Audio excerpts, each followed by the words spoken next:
Roger, good to be with you. Yeah, good to have you on. And we are going to be talking all about flow today. Stephen's got his new book, Stealing Fire, coming out. Last time I interviewed Stephen, it was for his last book, The Rise of Superman, which was all about flow. And this is a new book that's coming out, which Stephen's doing together with Jamie Will. Tell us, what I'd love to hear from you, Stephen, is what's happened to you in this book? What have you learned in the last 3 years since the last, or 4 years since the last book came out, all around flow? It's a great question, and it's the question that's at the heart of Stealing Fire. And the really short answer is, in pursuing flow and in running around the world and training people in what we've learned and things along those lines, we essentially stumbled on a $4 trillion underground revolution in people hacking states of consciousness to massively improve performance. And flow is one non-ordinary state of consciousness, which is sort of the technical term for what these things, altered state, non-ordinary state.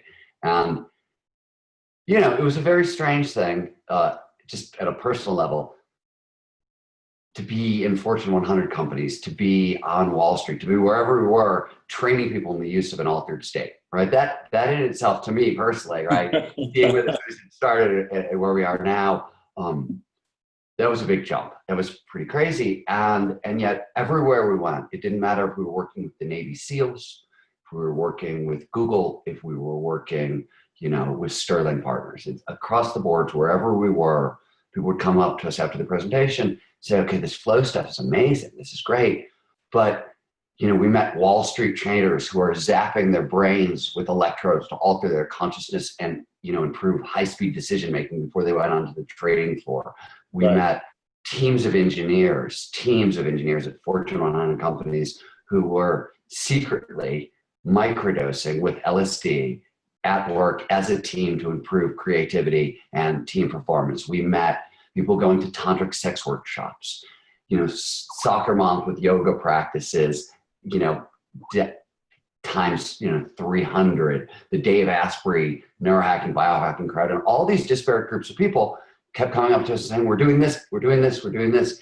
Everybody's essentially doing the same thing. We are trying to change the channel on normal waking state consciousness. We're trying to turn off the self, the voice in our head, and access what seems to be pretty consistently a higher level of information, inspiration, intuition, which is what comes with these states of consciousness. And it's going on kind of everywhere in all these disparate tribes. Most of these tribes aren't even talking to each other. So let's just take it. Look, when we talk about non-ordinary states, what exactly? Like, we mean there's mystical and meditative states, contemplative states, flow states, awe, endurance states, psychedelic states, things like that. So let's just take flow, psychedelics, and meditation, right? For the past 100 years, the tribes of people who were pursuing these states, wildly different, right? Meditation was about seekers and saints and that sort of thing. Flow was for action sport athletes and artists, and psychedelics were for hippies and ravers. And oftentimes these people didn't even know each other. They didn't talk to each other. Totally three different groups. But it turns out, if you look under the hood neurobiologically, this is the other thing that we've sort of discovered, they're really the same thing. When we were trying to track down kind of what is the science of flow and sort of organize it all in one place and figure it out, but to make a map of non-ordinary states of consciousness, this ended up being something of a Rosetta Stone. And we started to realize that all these disparate states, which look really different. Somebody having an out-of-body experience is very, very different from somebody practicing yoga, is very different from a Wall Street trader zapping their brains with electrodes. Seemingly, under the surface, they're all actually doing the exact same thing to the brain. They're deactivating. So just on that point, they're all different groups that are actually doing it for totally different reasons. Some are doing it for high performance, some are doing it to feel good. So what do you think it is that just the concept of flow, and for everyone who's watching, because we talk a lot about flow from the point of view of doing what you love best, doing what you do best, doing it in a way which is most meaningful, all those different elements which kind of link them together. What did you find around that whole area of what it is within humans that actually make them gravitate towards flow or want to achieve that flow in the first place? So it's a great question. And the answer is it's not just humans. And that's the place you got to start. So 10 to 15 years, perhaps you saw this there was a cameraman, an Emmy award-winning filmmaker named John Downer, set up a bunch of cameras off the coast of South Africa, underwater cameras. He had like cameras disguised as turtles and fish and robots. It's sort of like what the CIA would have done if they ever wanted to invade the Republic of Starkist, right? And he's hoping to catch footage of dolphins in their natural environment, and he does. He potted dolphin comes along, they pick up a puffer fish off the bottom of the ocean floor, chew on it a little bit, and sort of spit it, throw it towards the next dolphin who catches it, does the same, until the puffer fish releases its nerve toxin, right, which is fatal in high doses. But in low doses for dolphins, it alters consciousness, it kicks them into a trance state. In the footage, they're like on the surface of the ocean, their snouts sticking out, big smiles on their faces, high as kites. And the footage went viral. It was all over the place. And people were like, oh my God, this is crazy. We've never seen anything like it. Dolphins getting high, puff, puff, pass has a whole new meaning, right? The headlines had a blast. But turns out when we look, and a lot of scientists have looked over the past 10 years, pretty much every mammal and most birds have found a way to alter their consciousness one way or another. We see this with small children. They hyperventilate, they roll down hills, they spin in circles. You have, goats gobbling magic mushrooms, elephants get drunk, baboons use iboga, jaguars use ayahuasca, the list goes on and on and on. And the question has been, what the hell's going on? Why is this? Why, like intoxication, just like in humans, it's dangerous for animals, right? You've got carcasses of drunken birds litter highways, right? They get into some fermented bog water, drink up, and they're flying into car windows. There's a downside to this intoxication. What is it? And what researchers have discovered is that all animals, especially humans, get stuck in ruts. They can't problem solve their way out of it. And they can't raise up their consciousness to a high enough level to see past the problem. So we seek out ways to alter our consciousness because it is a de-patterning agent. It promotes lateral thinking. It helps us solve problems creatively, right? And this is in all species. It's fundamental. In fact, Ronald Kessiegel, who's at UCLA, who did a lot of this foundational work, argues that the urge towards intoxication functions so strongly in humans that it acts like a fourth drive, meaning it's as powerful as our drive for food, shelter, and sex. So we are all actually propelled in this direction, is the first. So I've got a question about that, because if you take altered states as any state other than whatever someone thinks is their normal, and if you take intoxication, right, take getting drunk, a lot of people wouldn't think of that being a flow state. It's definitely an altered state. No. So can you distinguish between? Yeah. So we're talking about non-ordinary states of consciousness. Yeah. Particular bandwidth of the altered state spectrum, and it is one of the shorthand is all the experiences that are north of happy. But you're talking about flow states, awe, psychedelic states, trance states, meditative states, and contemplative states. And the reason this category exists, and this is old research, 100 years ago, William James noticed this, and now we know this neurobiologically. So the 21st century is a brainwave signature, right? We know that we have hyperactivity in our prefrontal cortex, the part of our brain that does complex decision-making and problem solving. We get a steady drip of like stress hormones like cortisol and norepinephrine. Brain waves are in beta, which is a fast-moving wave. Is where our brains are right now to have a conversation. In this particular bandwidth of non-ordinary states, flow, meditation, psychedelics, etc., this signature shifts. Prefrontal cortex starts to deactivate. Stress hormones are flushed out of our system, replaced by positive feel-good neurochemicals like dopamine, serotonin, oxytocin, endorphins. And brainwaves move from agitated beta down to calmer alpha and theta. This neurobiological signature is roughly the same in all of these non-ordinary states. So flow is one of them, but what happens in the brain, very, very similar in the others. And more importantly, what happens, how we feel, right? You asked a question earlier, we think about flow this way, but other people do it for this and this. Turns out flow and all these states have 4 signature characteristics. We use the acronym STIR, S-T-E-R, to represent them. It stands for selflessness, timelessness, effortlessness, and richness. Selflessness and timelessness, as our prefrontal cortex starts to shut down, that's where our sense of self is created. That's where time is calculated in the brain. So as these things turn off, we lose the ability to create our sense of self. So our inner critic, right, that nagging defeatist, always on voice in our head, has to go quiet. Timelessness, we fall out of time. All of our attention is focused in the right here, right now. It also has a really big impact on mood because most of our fears are in the past or in the future, right? They're not often, as we're facing an immediate danger, in the present. So we're freed from a tremendous amount of anxiety by losing the self. Timelessness. Effortlessness refers to the massive boost in motivation that you get from these states, right? The passion that you referred to earlier. These states are the best we get to feel on this planet. That's pretty much well established. And the reason is all of those neurochemicals that show up, they're pleasure drugs. Among many other things, they're the most potent pleasure drugs we can get. And in these states, we seem to get the largest concentration available to us.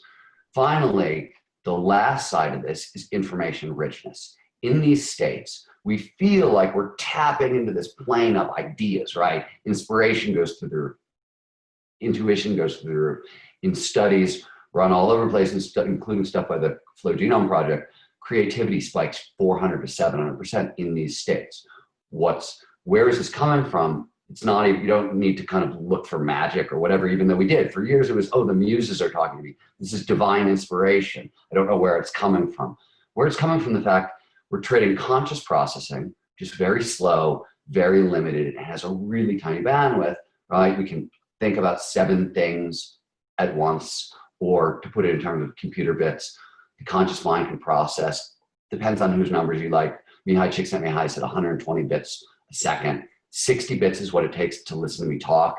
So we both start talking at once, your listeners are just max. That's it. You're done. And the conscious thought moves about 100, 150 miles an hour. The subconscious, which is what you're trading up for in these states, has unlimited RAM, can hold on to anything, moves at about 100,000 miles per hour, and can find really great connections very, very quickly as a result. So in these states, we take in more information per second, we process it more quickly, we process it more completely using more of the brain, right? So it taps us into this massive up-leveling in vision and inspiration and all those things. So the combination, even though these states seem really disparate and the users are totally different, neurobiologically, they're very, very similar. And in terms of how they make us feel, they're very, very similar. So it's a bigger story than just the flow story, is what the answer to return to where we started. What did I stumble upon? That there's more going on than just flow in terms of people pursuing non-ordinary states to enhance performance. And there's a reason for this. There's a reason, and these things stack really well, right? That's probably one of the coolest things to come out of all this research is, you know this because you live it, right? A high flow lifestyle, it also is going to include probably a regular meditation practice. It's going to include something creative as a flow trigger. There's going to be movement and body, and you're going to go surfing, you're going to do something like that. So you stack these techniques, and that's really, I think, what the best innovators, I've spent my life essentially saying, hey, how do people do the impossible? What does that take? Whether we're talking about athletes achieving unbelievable heights, innovators creating the biggest companies in the world in the shortest times we've ever seen, doesn't matter. And across the boards, everybody we meet, everywhere we look, everybody we've encountered who is doing this has found a way to change the channel on normal waking consciousness, to get their self out of their way and to unlock this higher level of inspiration. That's a comment. So there's definitely this big link between like the ultimate in human performance, right? Like in all these different areas, whether it's music, whether it's running a business, whether it's surfing a wave, and at the same time, there is the whole pleasure side that you talk about, which actually, no question, goes to the level of addiction, right? So it's really interesting how when you talk about people being addicted to something, on the one hand, you've got people addicted to damaging things. On the other hand, I know athletes and people leading companies who are just addicted to that feeling of being at their highest performance. So they're constantly doing that, and they're constantly, and it's good for them, right? But I've got a question about the elements, because you actually go into this in The Rise of Superman, and I'm sure you go into it more here, and I'd love to hear about it, about how the chemicals link in. So the likes of adrenaline, the likes of dopamine, like what did you identify as the kind of key elements, and how's that shifted in your understanding of flow states today, again, over the last couple of years? So it's a great question. It's an important question. All of these non-ordinary states are sticky, right? Dopamine, all of these kind of the neurochemicals we've been talking about, these are internal endogenous substances, right? But they're all matched by external exogenous substances. So dopamine is essentially cocaine, right? All that happens when somebody uses cocaine, brain releases a massive quantity of dopamine and it blocks its reuptake. That's what happens. Norepinephrine is speed. Anandamide is the same psychoactive you get in marijuana. Endorphins are opiates, right? The opiate problem is crushing America right now. These are the internal versions of those drugs. Now, Csikszentmihalyi pointed out years ago, the godfather of kind of flow psychology said, look, flow is very, very addictive. But unlike other addictions that lead backwards, flow is an addiction because it requires you to be maximizing your skills, pushing it further, an addiction that leads forward into the future, right? That's the difference between the two groups of people you talked about. Now, that doesn't mean, right, there's a dark side to flow. There's a crash after the state. You need to recover after the state because these neurochemicals are expensive to produce, right? You need certain vitamins and minerals and sunlight and whatever. It takes a while, right? So there's that deep crash on the back end, just like if you were coming off of a drug, right? Same thing can happen on the back end of a flow state, which is why, you know, when we work with organizations, one of the very first things we do is we put everybody on sleep monitors and we make sure, right, people are recovering on the back end because you got to build up that supply again, just so you can restart the cycle and move back into flow again. Same thing is true with most of these non-ordinary states, right? Historically, this is not, by the way, the very first time in history people have said, oh my God, non-ordinary states of consciousness, we should build a revolution around this, right? Has happened before. Whether it's mystical experiences or psychedelic, I mean, take your pick. We've been down this road before and it has not often worked out so well. And, you know, hedonism is a real issue. There are also bigger issues like commercialization and militarization. Commercialization, it sounds really strange, but these same responses can be harnessed to sell you things. It happens all the time, right?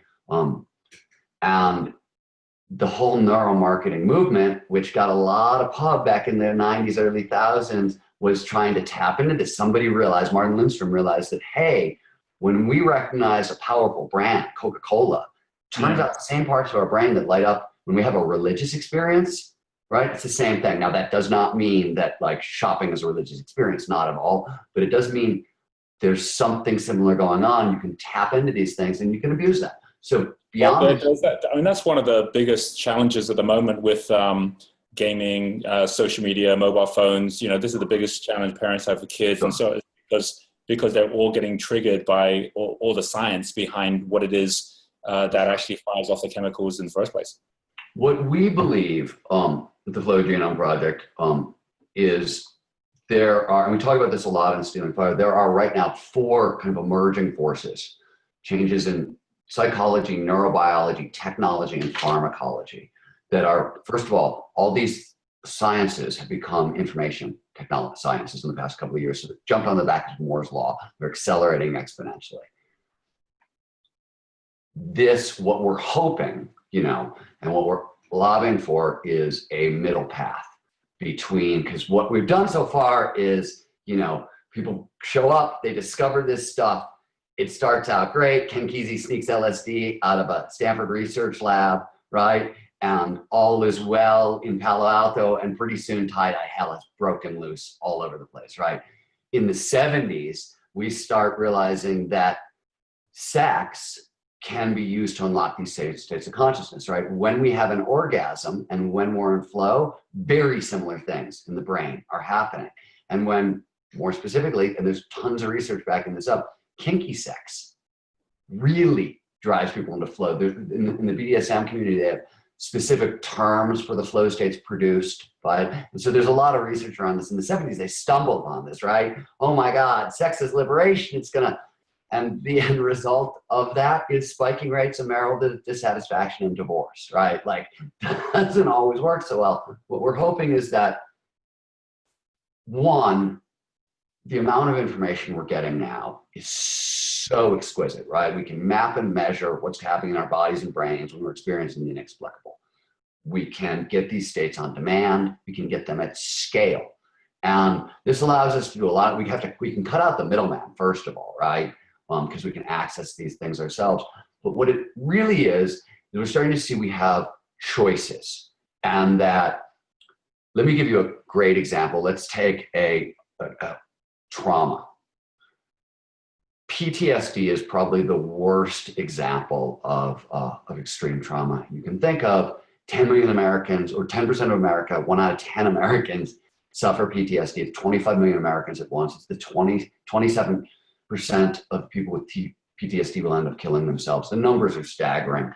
And over the past 3 to 4 years, there have been 3 different really critical sets of studies that have looked at 3 non-ordinary states of consciousness to treat the condition. The first was psychedelic research, right? They used MDMA on victims of child abuse, sexual abuse, and war trauma. This was done with MAPS and a psychologist named Michael Mithoefer. And they found 1 to 3 sessions of MDMA therapy was enough to significantly decrease or totally erase symptoms of PTSD. Amazing result. The early work was done almost 4 years ago, and the effects appear to be lasting.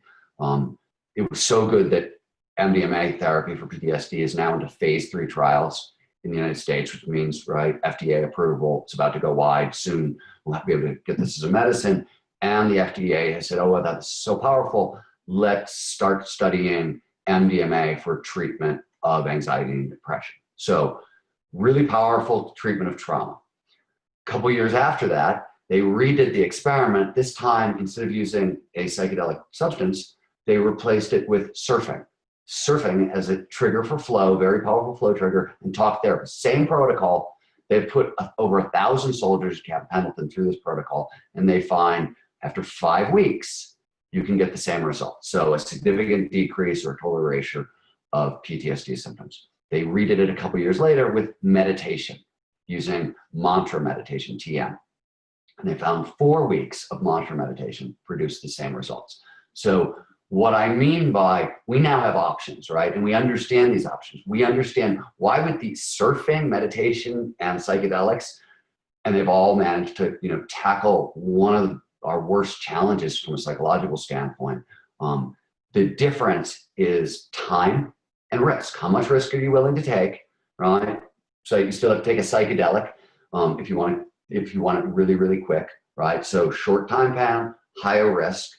Surfing, a little less risk. You still have to get on board. You still have to get into the ocean. You have to deal with sharks and cuts and bruises and whatever, but safer, right? And then there's meditation. So with this new information, hopefully we understand that there are choices and there are ways to do this more safely and stack it and talk about it out loud and share what we know. And what we're advocating for is a giant open source approach, but a real open source approach, open source research approach. That's what we've been doing at the Flow Genome Project for the past 5 years as an open source research project into ultimate human performance. And that's kind of what we've been advocating for. That's how we think we can maybe steer down the middle this time and not blow ourselves up.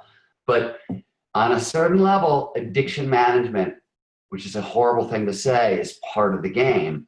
But the other thing is that nobody wants to talk about is, first of all, we have an urge towards intoxication, right? And secondly, almost everything we do, what we call a habit, we're getting addicted to feelings, right? Things that, and then we're laying that down. We sort of function by addiction. We have different names for it. Yeah. That's sort of how we're wired. So what we're just saying is, okay, if this is how we're wired, let's have, enough cognitive literacy to understand that and use it for our own benefit instead of getting, run over by it. Mm. Yeah. Yeah, Stealing Fire. I love the title, and that really is what it is as well. I know we're going to go deeper with our Entrepreneur Mastermind group on how you maintain at a high level flow. But for this Entrepreneur TV call, I want to say big thank you for just sharing about that, Steven. And everyone, go get the book. And if you haven't even got Rise of Superman, go get that book as well, because this is about really getting to understand the science of something that, frankly, a lot of people have thought is more kind of like, magic and unattainable, which is super awesome. So thank you, Steven, for that. My pleasure, Roger.